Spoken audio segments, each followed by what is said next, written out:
Hi అండి. సింపుల్‌గా పుదీనా రైస్ ఎలా తయారు చేసుకోవాలో చూసేద్దాం రండి. ముందుగా మిక్సర్ జార్‌లో కొద్దిగా పుదీనా వేసుకోవాలి.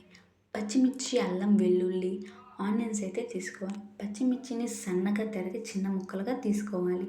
అల్లం, వెల్లుల్లి, అదేవిధంగా ఆనియన్స్‌ని వేసి తగినంత ఉప్పు కూడా వేసుకొని మంచిగా గ్రైండ్ చేసుకోవాలి.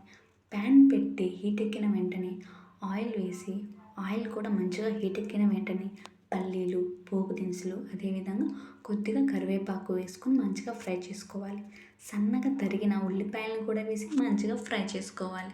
ముందుగా ప్రిపేర్ చేసుకున్నటువంటి పుదీనా పేస్ట్‌ని కూడా యాడ్ చేసి మంచిగా పచ్చివాసన పోయేంత వరకు వేయించుకోవాలి. మనం ముందుగా ప్రిపేర్ చేసి పెట్టుకున్నటువంటి వైట్ రైస్‌ని అయితే వేసుకొని మంచిగా కలుపుకొని సర్వ్ చేసుకుంటే పుదీనా రైస్ అయితే రెడీ అయిపోయింది. సో ఇలాంటి మంచి మంచి వీడియోస్ కోసం మన ఛానల్ని లైక్ చేయండి, షేర్ చేయండి, సబ్స్క్రైబ్ చేసుకోండి.